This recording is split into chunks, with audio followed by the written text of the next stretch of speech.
Newman had barely walked through the door before Victor's voice stopped him cold. "Sit down." There was no warmth in it, no patience either.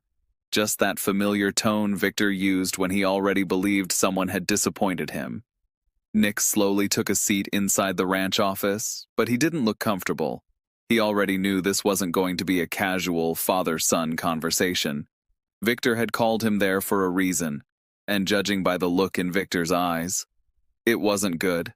Victor stood near the fireplace with his hands behind his back, calm, controlled, dangerous. "You've been distracted," Victor said bluntly. Nick frowned. "What's this about now?" Victor turned toward him. "Your family, your business decisions, Sharon, Phyllis, you keep getting pulled into everyone else's chaos." Nick let out a frustrated breath. "You called me over here just to criticize my life?" "No," Victor replied sharply. "I called you here because you're making mistakes." That hit harder than Nick expected. Victor rarely sugarcoated anything, but today felt different, more personal. Nick stood back up. "You know what? I'm tired of this. No matter what I do, it's never enough for you." Victor stepped closer. "That's because you continue allowing emotion to cloud your judgment." Nick stared at him in disbelief. "There it is," Nick muttered. "The great Victor Newman lecture." Victor didn't back down. "You think I enjoy watching my son drift from one disaster to another? You keep trying to rescue everyone, Nicholas, and every single time you lose yourself in the process." Nick crossed his arms tightly. "This is about Sharon, isn't it?" Victor's silence answered the question. Nick shook his head immediately. "You don't get to judge her. I'm judging you," Victor snapped. The room went silent. Victor lowered his voice, but somehow it felt even more intense. "You are repeating old patterns, patterns that destroy lives." Nick's jaw tightened. "You think I don't know my own history?" Victor moved closer again. "Then why are you walking straight back into it?" Nick looked away for a second. That hesitation was enough for Victor to notice, and Victor noticed everything.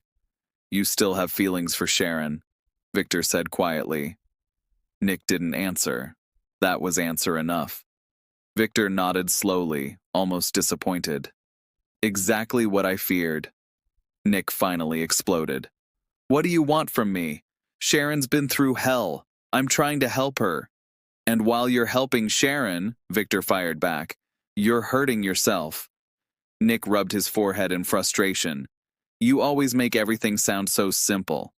"Because sometimes it is simple," Victor said. "You just refuse to see it." Nick stared at his father for several long seconds before speaking again. "You know what your problem is? You think controlling people is the same thing as protecting them." Victor's eyes darkened instantly. "Be careful, Nicholas." "No," Nick shot back. "You be careful." The tension between them became unbearable. For a moment, it looked like neither man would back down. Then Victor delivered the one line Nick wasn't prepared for. "You are becoming weak." Nick froze. The words cut deep because they came from Victor. And Victor never used that word lightly. Nick laughed bitterly, but there was pain underneath it. "You really believe that?" "I know it." Victor's voice remained calm. "That's why I'm speaking to you now before you destroy everything important in your life." Nick looked genuinely hurt now, and Victor saw it. But Victor didn't soften, not even a little. Meanwhile, across town, Jack Abbott was dealing with a completely different kind of problem. Patty Williams sat across from him looking nervous, emotional, and strangely confident all at once. Jack studied her carefully. Patty always carried unpredictability with her like a storm cloud, and today felt dangerous. "You wanted to see me?" Jack asked cautiously. Patty smiled weakly. "I just thought we needed to talk." Jack remained standing. "About what exactly?" Patty's expression shifted. "About the truth." That immediately got Jack's attention. He narrowed his eyes. "What truth?" Patty leaned forward slowly. "You know exactly what I'm talking about." Jack didn't react right away, but internally, alarms were already going off. Patty had a habit of twisting reality until nobody knew what was real anymore. Jack had learned long ago not to underestimate her. Still, something about her confidence today bothered him. "You've been holding something back," Patty continued, "and I think it's finally time everybody knew." Jack folded his arms. "If this is another game—" "It's not a game!" Patty suddenly shouted. Then just as quickly, she calmed herself down again. "I'm serious, Jack." Jack watched her carefully. Patty reached into her purse slowly. Jack immediately stiffened. But instead of pulling out anything dangerous, Patty removed a folded envelope. "You should read this." Jack hesitated before taking it. "What is it?" Patty smiled faintly. "The beginning of the end." Jack opened the envelope cautiously and scanned the paper inside. At first, his expression barely changed. Then suddenly, something clicked. And instead of panic, Jack smiled. Patty noticed immediately. Her confidence began slipping. "What?" she asked nervously. Jack looked up calmly. "You really thought this would work?" Patty blinked in confusion. Jack placed the paper down carefully. "This isn't evidence. It's manipulation." Patty's breathing changed. "No." "Oh yes," Jack replied. "And now I know exactly what you've been trying to do." Patty stood up abruptly. "You're wrong." But Jack was already putting the pieces together, and Patty realized it too late. Jack slowly walked around the room toward her. "You wanted me scared," he said quietly. "You wanted me cornered." Patty looked rattled now. "That's not true." "But you made one mistake," Jack continued. He stopped directly in front of her. "You underestimated me." Patty's eyes widened. Jack's tone hardened instantly. "You thought I wouldn't figure out you were setting me up?" Patty's face completely fell apart. The confidence she walked in with was gone. Now she looked terrified. Jack leaned closer. "So tell me something, Patty." His voice dropped lower. "Who's really behind this?" Patty looked frozen, and that silence told Jack everything. At the same time, Phyllis Summers was busy preparing a trap of her own. And unlike Patty, Phyllis knew exactly what she was doing. She sat alone at Society with her laptop open and her phone pressed tightly against her ear. A slow smile formed across her face. "Perfect," she whispered. The person on the other end of the line said something that clearly pleased her. "Yes," Phyllis replied. "Everything is falling into place." She ended the call and leaned back in her chair. This wasn't revenge. Not exactly. This was strategy. And Phyllis had spent enough years surviving Genoa City to know one thing better than anyone else.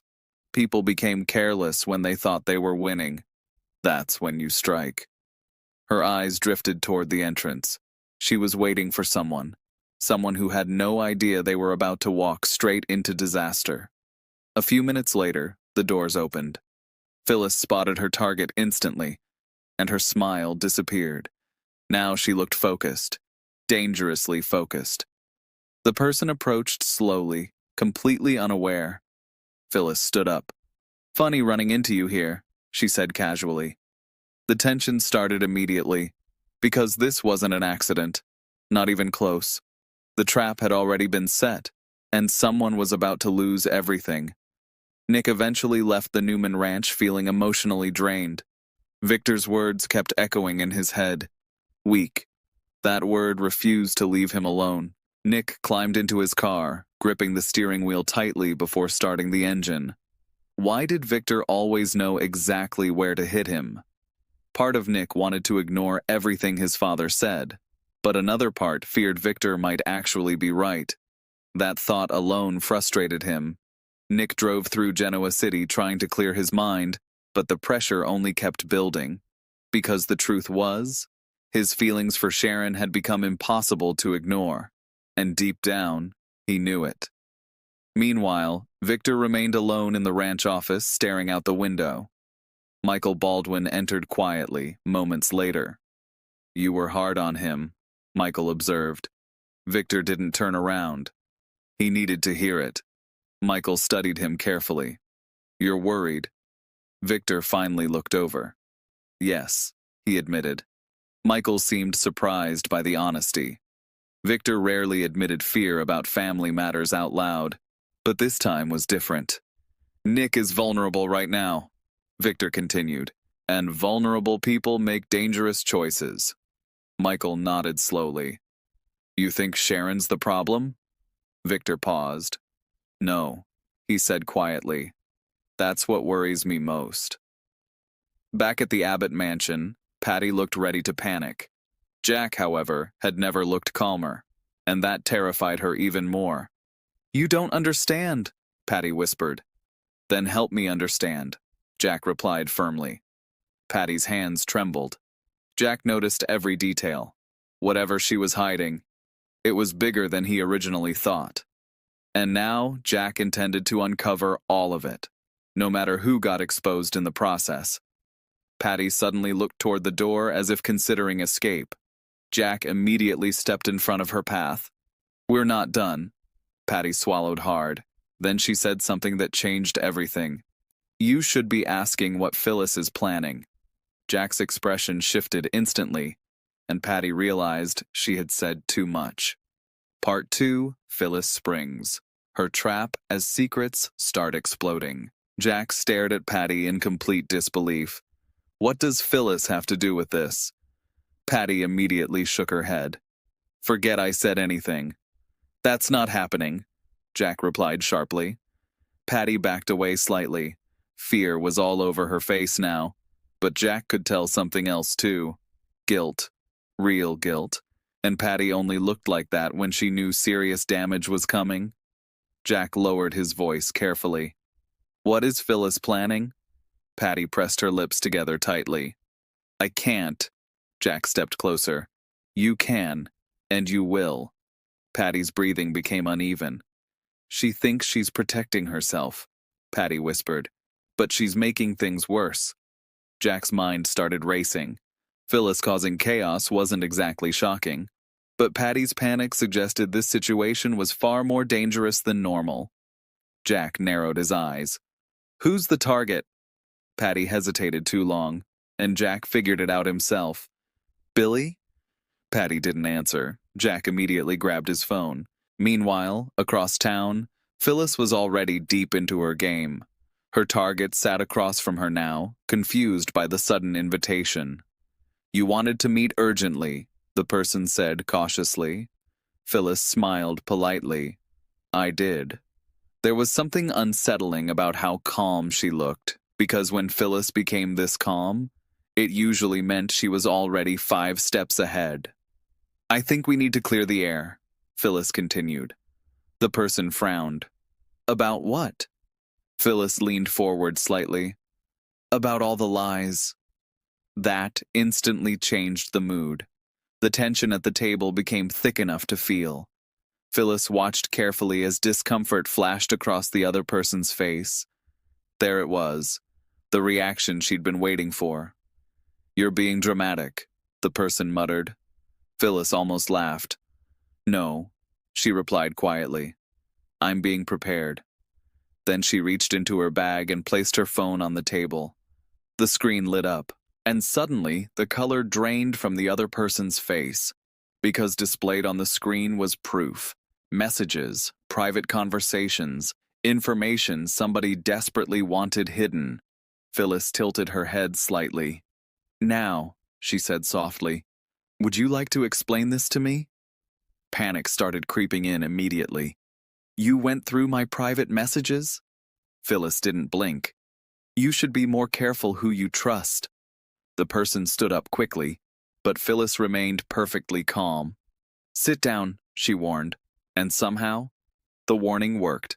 The person slowly sat again, because they realized something terrifying. Phyllis wasn't bluffing, not this time. At Newman Enterprises, Victor received a surprising visitor, Sharon. Victor's expression tightened immediately. This is unexpected. Sharon held his gaze. I think we need to talk about Nick. Victor remained cold. I already spoke to my son. I know, Sharon replied calmly. That's why I'm here. Victor studied her carefully. Sharon looked composed, but Victor recognized determination when he saw it, and Sharon clearly came prepared for battle.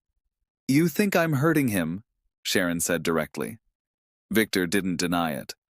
"I think Nicholas loses perspective around you." Sharon looked hurt for only a moment before regaining control. "You don't get to decide what's best for Nick." Victor's eyes hardened. "I'm his father. That's exactly what I do." Sharon crossed her arms. "No, you control people. There's a difference." Victor stepped closer slowly. "You believe you can give him stability?" Sharon didn't answer immediately. That hesitation spoke volumes. Victor noticed it instantly, and he pressed harder. "Even you don't believe that." Sharon finally looked angry. "You know what? Nick is a grown man. Stop treating him like he's incapable of making his own choices." Victor's voice became icy. "My son makes emotional decisions when it comes to you." Sharon's patience snapped. "And your problem is that you can't stand not being the center of his life." The room went completely silent. Victor stared at her coldly, but Sharon didn't back down now. Years ago, maybe she would have. Not anymore. "You think fear keeps this family together?" Sharon continued. "But all it really does is push people away." Victor's jaw tightened. "You're making a mistake coming here." Sharon moved closer. "No, Victor. The mistake is underestimating how much Nick has changed." Victor said nothing, but the look in his eyes suggested Sharon's words had struck a nerve. Back at society, Phyllis finally pushed her trap to the next level. "You've been lying to everyone," she accused. "That's not true." "Really?" Phyllis shot back. "Because I have enough proof sitting on this phone to destroy your entire story." The panic became visible now, and Phyllis loved every second of it. For once, she was the one in control. Not manipulated, not betrayed. In control. The person reached for the phone suddenly. Big mistake. Phyllis pulled it back instantly. "Careful," she warned. People nearby started noticing the tension now. Whispers spread through the restaurant, and that made the situation even worse. "You're causing a scene," the person hissed. Phyllis smiled coldly. "Good." Then she leaned closer. "You should know how it feels." At the Abbott mansion, Jack was trying repeatedly to reach Billy. No answer. That worried him immediately. Patty watched nervously from across the room. "You need to stop this before it gets worse," she pleaded. Jack turned sharply. "What exactly happens if I don't?" Patty looked genuinely terrified now. "That's the problem," she whispered. "I don't think Phyllis plans to stop." Jack grabbed his keys instantly, and Patty's expression darkened, because she realized something awful. They might already be too late. Meanwhile, Nick found himself outside Sharon's house without even realizing how he got there. Victor's words still haunted him, but so did Sharon. Nick sat in the car for several seconds debating whether to leave. Then the front door opened. Sharon stepped outside, and the moment their eyes met, everything became complicated again. Nick slowly got out of the car. Neither of them spoke right away, because some emotions didn't need words. Sharon finally broke the silence. "You talked to Victor." Nick gave a tired laugh. "News travels fast." Sharon walked closer carefully. "What did he say?" Nick looked away briefly. "That I'm making mistakes." Sharon's face fell slightly. "And do you believe him?" Nick didn't answer immediately. That silence hurt Sharon more than she expected. But before either of them could continue, Nick's phone rang. Jack. Nick answered quickly, and within seconds, his expression completely changed. "What happened?" Sharon asked immediately. Nick looked stunned. "Phyllis." Back at society, the situation had exploded. Voices were rising, people were staring, and Phyllis looked absolutely fearless. Until the other person suddenly said something unexpected, something that wiped the confidence right off her face. "You really think you're the only one with secrets?" Phyllis froze. The shift was instant, dangerous.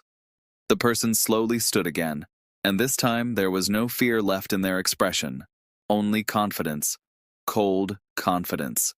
Phyllis realized too late that something had changed. "You should have left this alone," the person warned quietly. Phyllis tried to regain control. "Nice try." But internally, she was rattled, because for the first time tonight, she wasn't sure she was winning anymore. Jack arrived moments later, just as the confrontation reached its boiling point. Nick wasn't far behind, and when they walked into society, they immediately sensed disaster. Phyllis turned toward them with visible relief, but the other person smiled. That smile made Jack uneasy instantly, because it looked like someone who knew a bomb was about to go off. And then it happened. One sentence. One shocking sentence that stopped everyone cold, including Phyllis, including Jack, including Nick. The entire room went silent. Phyllis looked completely blindsided. "No," she whispered. But the damage was already done, because now the truth was out, and nothing in Genoa City would ever be the same again. So the real question is, who just destroyed Phyllis's entire game, and what secret are they about to expose next?